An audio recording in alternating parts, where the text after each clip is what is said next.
എനിക്ക് നിങ്ങളുടെ ഒരു സഹായവും വേണ്ട. മുझे आपकी कोई मदद नहीं चाहिए. आपकी मदद. നമ്മൾ നേരത്തെ ഒരു വീഡിയോയിൽ പറഞ്ഞു ഫെമിനൻ വേർഡുകൾ അനലൈസ് ചെയ്തുകൊണ്ടാണ് ഇനി ഞാൻ വരിക എന്ന്. അഥവാ സ്ത്രീലിംഗ വാക്കുകളുടെ കൃത്യത അറിയാത്തതിൻ്റെ പേരിൽ നമ്മുടെ സംസാരം ബ്ലോക്ക് ആകുന്നുണ്ട്. അതിനുണ്ടാവണ്ട. നമ്മൾ പറയുമ്പോൾ തെറ്റും വരുന്നുണ്ട്.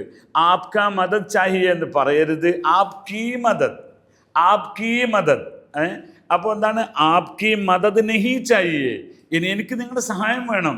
മുझे ആപ്കി മദത് ചാഹിയെ.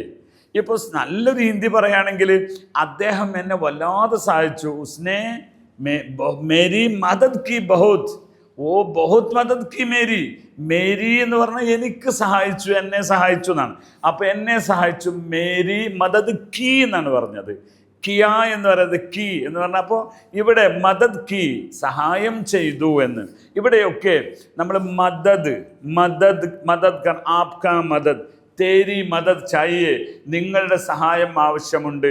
യേ കാം മുക്കമ്മൽ കർനെ കെ ലിയെ തേരി മദത് ചാഹിയെ ബേട്ടാ. ഈ വാക്കുകളൊക്കെ അല്ലെങ്കിൽ ഈ സംഗതി പൂർത്തിയാക്കാൻ തേരി മദത്, നിന്റെ സഹായം വേണം. മേരി മദത്, ഉൻകി മദത്, അദ്ദേഹത്തിൻ്റെ സഹായം. ഇങ്ങനെ എന്താണോ ഒരു സ്ത്രീലിംഗ വേടെങ്കിൽ അത് കി രീ എന്ന രീതിയിൽ പോകുമെന്ന് നിങ്ങൾ മനസ്സിലാക്കുക. അപ്പം നമ്മൾ രണ്ടെണ്ണം പഠിച്ചു. അതെന്താണ്? മദത് മദത്. ഓക്കെ, അത്തരം ബാക്കിയുള്ള വീഡിയോകളുമായി ഞാൻ അടുത്ത വീഡിയോയിൽ കാണാം. നിങ്ങൾ ലൈക്ക് ചെയ്യുക. ആരെങ്കിലും സബ്സ്ക്രൈബ് ചെയ്യാതെ കാണുന്നതിന് അതൊന്ന് ചെയ്യണേ പ്ലീസ്. ആ മദത് കീജിയെ, ബഹുത് ബടിയ.